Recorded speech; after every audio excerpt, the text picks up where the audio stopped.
చంద్రబాబు నాయుడు గారి భార్య గారు సతీమణి గారు నారా భువనేశ్వరి మేడం గారు నిజం గెలవాలి అని చెప్పి చంద్రబాబు నాయుడు గారిని అరెస్ట్ చేసినప్పుడు అది తట్టుకోలేక కొందరు చనిపోయారు అని చెప్పి వాళ్ళ కుటుంబాలను పరామర్శించుకుంటూ 3 లక్షల రూపాయలు చెక్కులు అందించే ఆ కార్యక్రమాన్ని చేపడుతూ ఉన్నారు. తాజాగా ఉమ్మడి అనంతపురం జిల్లా ఈవెన్ సత్యసాయి జిల్లాలో కదిరి నియోజకవర్గంలో నిన్న ఈరోజు కూడా మేడం గారు ఉన్నారు. తర్వాత ధర్మవరానికి వెళ్ళారు. నిన్న రాత్రి మేడం కదిరిలోనే బస చేశారు. అంతకంటే ముందే రాత్రి దాదాపు 10:30 గంటల సమయంలో కదిరి నియోజకవర్గంలో ఉన్న తలుపులకు వెళ్ళి అక్కడ ఒక కార్యకర్త చనిపోయారు అని చెప్పి వాళ్ళ కుటుంబాన్ని పరామర్శించి తర్వాత కదిరికి వచ్చి అక్కడే బస చేసి ఆ తర్వాత నెక్స్ట్ డే కదిరిలో బీసీ బాలికల వసతి గృహం ఉంటే భువనేశ్వరి గారు అక్కడికి వెళ్ళి ఆ పిల్లల దగ్గరికి వెళ్ళి వాళ్ళతో ఫోటో దిగి బీసీ ప్రభుత్వ బీసీ బాలికల వసతి గృహం అక్కడికి వెళ్ళి వాళ్ళతో ఉన్న ఫోటోలను ఆనందంగా మేడం ట్విట్టర్లో షేర్ చేసుకున్నారు. అయితే మనం గమనించాల్సింది ఏంటంటే మీరు ఆ ఫోటోలు చూడండి. ఇంతకుముందు వసతి గృహాలు అంటే బీసీ బాలికల వసతి గృహాలు అంటే ఆ డ్రెస్సులు కానీ ఆ పిల్లల కళలు ఇప్పుడు చాలా దారుణంగా ఉంటుండే పరిస్థితి. జగన్మోహన్ రెడ్డి గారు వచ్చిన తర్వాత పరిస్థితి ఏ విధంగా మారింది అనడానికి ఈ ఫోటో కూడా ఒక సాక్ష్యమే అనిపించింది.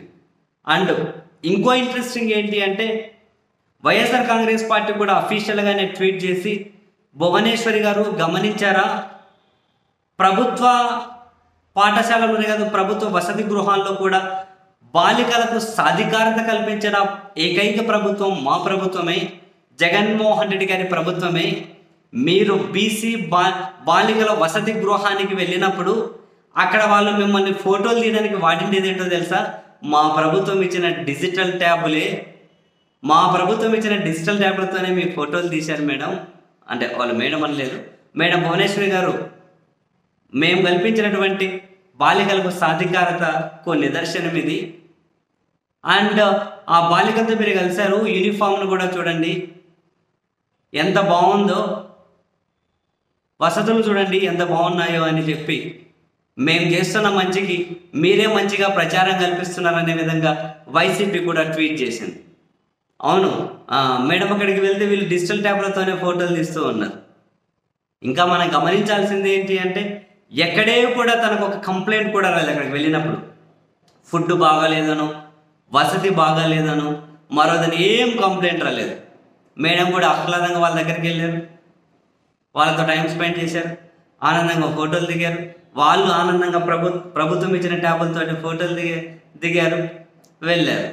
సో ఆ ఫోటోలనే డిజిటల్ ట్యాబ్లతో ఫోటోలు తీస్తున్నదే వైసీపీ కూడా వాళ్ళ అఫీషియల్ ట్విట్టర్ హ్యాండిల్లో షేర్ చేసుకుంటూ ఈ కామెంట్స్ని అయితే రాసుకుంటూ వచ్చారు.